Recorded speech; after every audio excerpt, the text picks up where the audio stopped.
കണിച്ചുളങ്ങര എന്ന ഒരു ഗ്രാമത്തിൽ വെള്ളാപ്പള്ളിൽ എന്ന വീട്ടിൽ കേശവൻ്റെയും ദേവകിയമ്മയുടെയും മകനായി ജനിച്ചു. ഞങ്ങൾ 12 പേരുണ്ട്. അതായത് 6 ആണും 6 പെണ്ണും. എൻ്റെ അമ്മ 10 പ്രസവിച്ചു. 10 പ്രസവിച്ചപ്പോൾ നിങ്ങൾക്ക് തോന്നി എങ്ങനെ 12 ആളുണ്ടായെന്ന്. സംശയിക്കേണ്ട, ഈ 2 പ്രസവം ഇരട്ടയായിരുന്നു. ആ 2 പ്രസവം ഇരട്ടയായതുകൊണ്ട് 12 ആളുകൾ. അങ്ങനെ വലിയൊരു കുടുംബമായിരുന്നു ഞങ്ങളത്. അന്നത്തെ കാലത്തെല്ലാം കൂടുതൽ അംഗങ്ങളുള്ളതും കൂടുതൽ കുടികിടപ്പുകാരുള്ളതും വലിയൊരു ജന്മിയുടെ പ്രൗഢി കാണിക്കുന്ന ഒന്നായിട്ടായിരുന്നു ആ കാലത്തെ സങ്കല്പങ്ങൾ. ഇനി നമുക്ക് നിങ്ങളോടൊപ്പം ഞാൻ പഠിച്ച ഈ ഗ്രാമത്തിലെ കൊച്ചു പ്രൈമറി സ്കൂളിലേക്ക് നമുക്ക് പോകാം.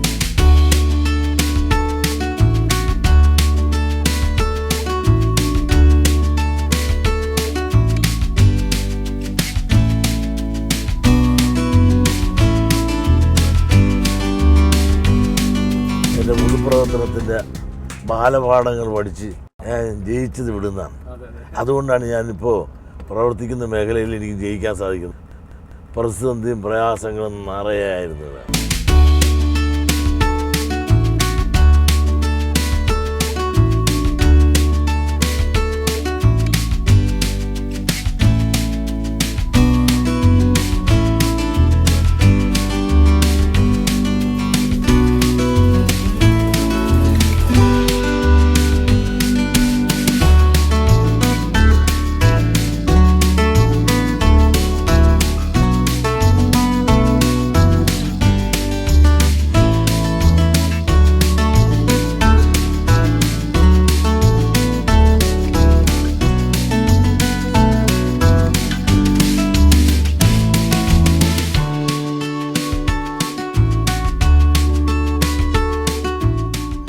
പഠിച്ച സ്കൂളാണിത്.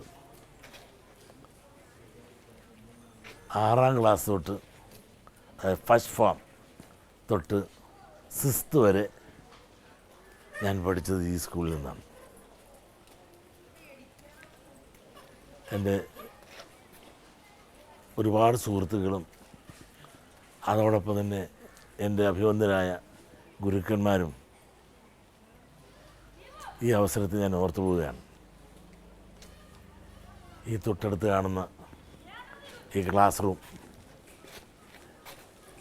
ഞാൻ ഇരുന്ന് പഠിച്ച ക്ലാസ് റൂമാണ്. പലപ്പോഴും മാധവൻ സാറ് മലയാളം കൃത്യമായി പഠിച്ച് പറയാത്തതിൻ്റെ പേരിൽ, പദ്യം പറയാത്തതിൻ്റെ പേരിൽ നല്ല പിച്ച് തന്നിട്ടുണ്ട് ചെവിക്ക്. കടുത്ത ശിക്ഷ. അദ്ദേഹം ചെവിക്ക് കയറി പിച്ചിയാൽ നഖമുണ്ട് അദ്ദേഹത്തിന്, ചോര വരുമായിരുന്നു. അങ്ങനെ ഈ ബാക്ക് ബെഞ്ചിലാണ് ഞാൻ ഇരിക്കുന്നത്. ഫ്രണ്ടിലിരിക്കുന്നതെല്ലാം പൊക്കം കുറഞ്ഞവരാണ്. ഞാൻ ഇച്ചിരി പൊക്കമുള്ളതായിരുന്നുകൊണ്ട് ബാക്ക് ബെഞ്ച്. മാത്രമല്ല, ഞാൻ ഓരോ ക്ലാസ്സിലും അത്ര പെട്ടെന്ന് എടുത്തു ചാടി ഓരോ കൊല്ലം പോകത്തില്ല.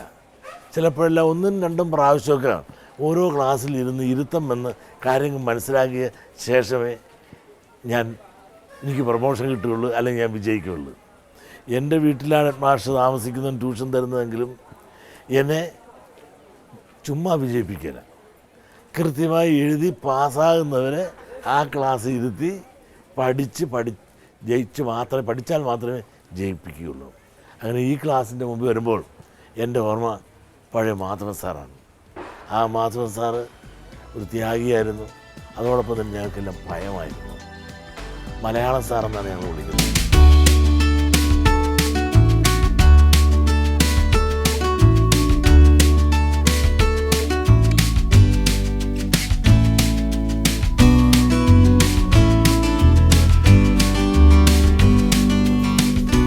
എൻ്റെ പ്രഥമ അധ്യാപകനായി ഈ സ്കൂളിൽ പ്രവർത്തിച്ചിരുന്നതും എൻ്റെ ഗുരുനാഥനുമാണ് എന്നോടൊപ്പമുള്ള ജോൺ സാറ്.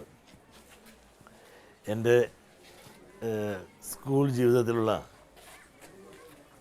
കുറ്റങ്ങളും കുറവുകളും കുസൃതികളുമെല്ലാം ഒരുപക്ഷെ സാറിന് കുറേയൊക്കെ ഓർമ്മ കാണുമായിരിക്കാം.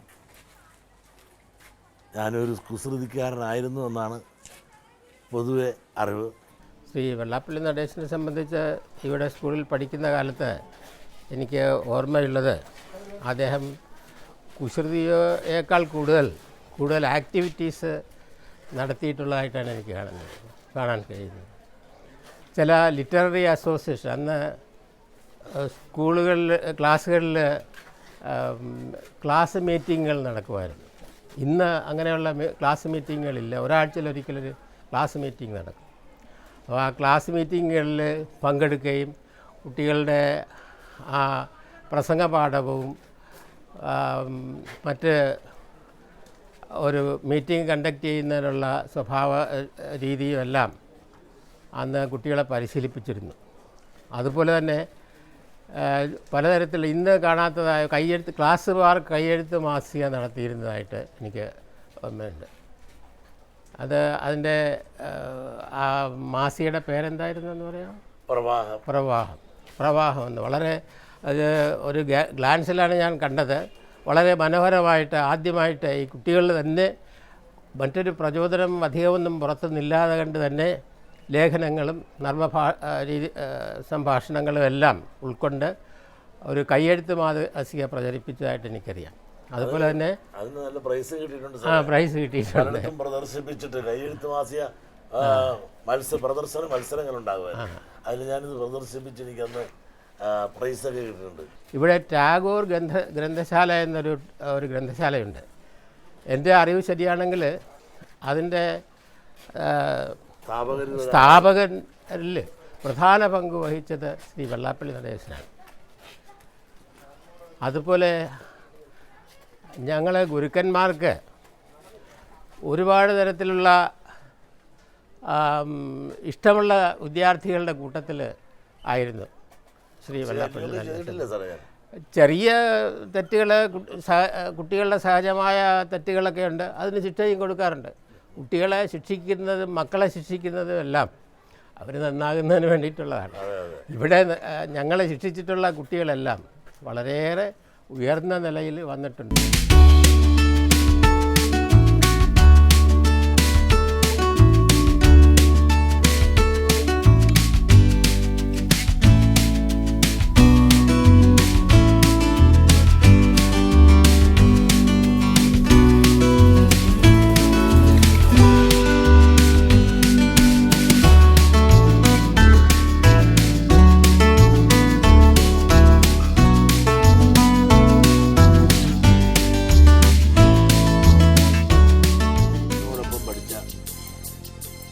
എൻ്റെ സുഹൃത്തുക്കളാണ് ഇവരെല്ലാം.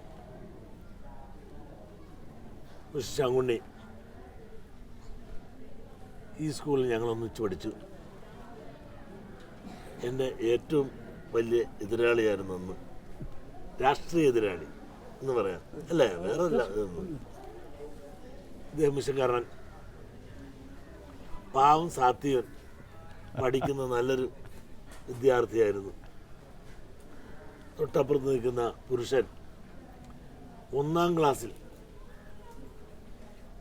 തൊട്ട് എന്നോടൊപ്പം ഏതാണ്ട് 5-ാം ക്ലാസ് വരെ ഉണ്ടായിരുന്ന എൻ്റെ ഒരു ബാല്യകാല സുഹൃത്താണ് പുരുഷൻ. അപ്പുറേക്കുള്ള തങ്കപ്പൻ ഈ സ്കൂളിൽ ഞങ്ങളോടൊപ്പം പഠിച്ചതാണ്. ഒരു സാത്വിക സ്വഭാവക്കാരനും മാന്യനും മര്യാദക്കാരനാണെന്നും പറഞ്ഞാൽ അതായിരിക്കും ഒന്നുകൂടെ ശരിയല്ലേ? ഒരു ശല്യമില്ല, പാവത്തിനെ കൊണ്ടിരുന്ന് നല്ലപോലെ പഠിച്ച് പോവും. ഞാനാണെങ്കിൽ അത്രയും മിടുക്കനായിരുന്നുമില്ല.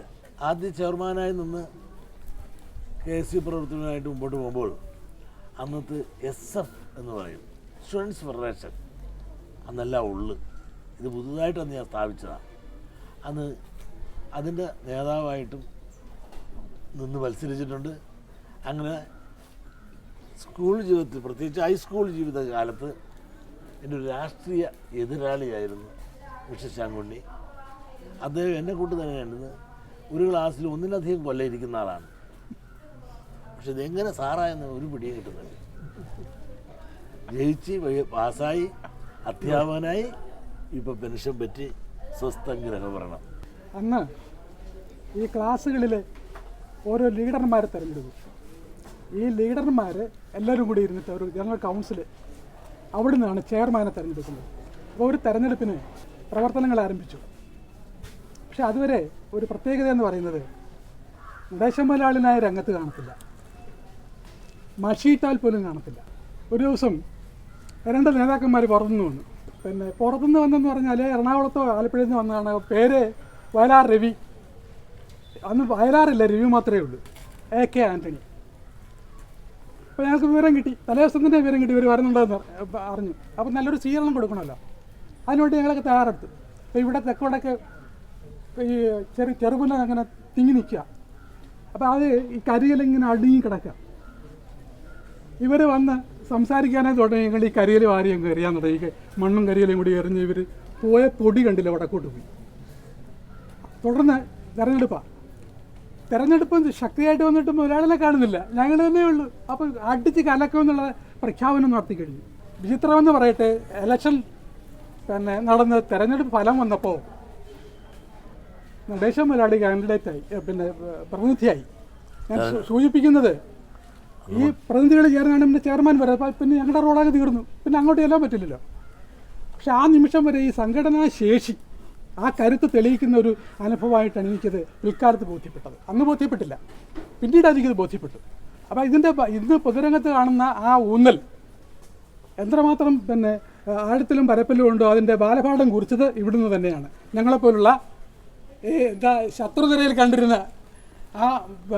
ആ ടീമിൽ ഫൈറ്റ് ചെയ്യേണ്ട ഫലം ഇന്ന് ഞങ്ങൾക്ക് വളരെയേറെ സന്തോഷമുണ്ട്. എനിക്കിന്നും അദ്ദേഹത്തെ പ്രസിഡൻ്റ് എന്ന് വിളിക്കാനുള്ള മനസ്സാവുള്ളൂ. അതെന്താണെന്ന് അറിയാൻ പാടില്ല. ഇപ്പോൾ SN ട്രസ്റ്റ് സെക്രട്ടറി ആയിട്ടുണ്ടെങ്കിലും എന്തായിട്ട് വന്നാലും ഇവിടുത്തെ ദേവസ്വം പ്രസിഡൻ്റ് എന്നുള്ള രീതിയിലുള്ള പ്രസിഡൻ്റ് ആണ് എൻ്റെ മനസ്സിലിപ്പോഴും ഇരിക്കുന്നത്. നടേശൻ മുതലാളിയല്ല, എനിക്കെപ്പോഴും പ്രസിഡൻ്റാണ്. പ്രസിഡൻ്റ് എന്ന് ഞാൻ പറയൂ, ചിലപ്പോൾ അത് തിരുതി പറഞ്ഞാലേ വേറൊന്ന് പറയാൻ പറ്റുള്ളൂ. ഞങ്ങൾ ഒരുമിച്ച് പള്ളിക്കൂടത്തിലേക്ക് പോകുമ്പോൾ പുസ്തകം എല്ലാം കൊണ്ടുവന്ന് എന്നെ ഏർപ്പെടുത്തും. വീട്ടിലേക്ക്, അടുത്ത വീട് തന്നെയാണ് എൻ്റെ വീട്, അടുത്ത വീട്ടിൽ കൊണ്ടുവന്ന് എന്നെ ഏർപ്പെടുത്തും. നമുക്ക് പോകാൻ പള്ളിക്കൂടത്തിലേക്ക് പറയും. ഞങ്ങൾ ഒരുമിച്ച് പള്ളിക്കൂടത്തിലേക്ക് പോകും. അതിൻ്റെ കൂടെ ചിലപ്പോൾ വേറെയും കുട്ടികളുണ്ടാകും.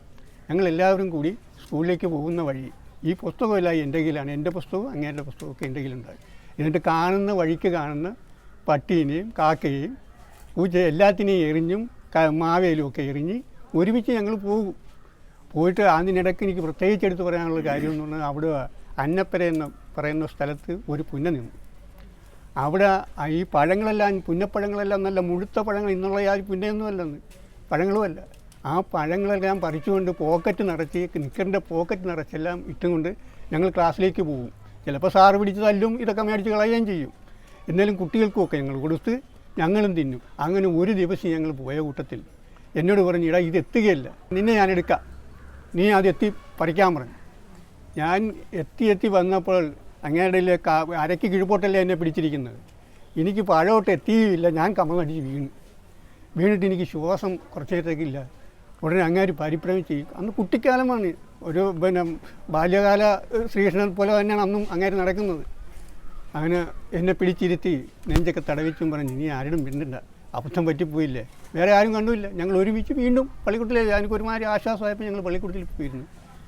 അങ്ങനെ 5ാം ക്ലാസ് വരെ ഞങ്ങൾ ഒരുമിച്ച് വളരെ കാര്യങ്ങൾ അടുത്ത് എന്നോട് വളരെ സ്നേഹമായിട്ടും ഒരുപാട് കാര്യങ്ങൾ എനിക്ക് ഇപ്പോഴും ചെയ്തു തരുന്നുണ്ട്.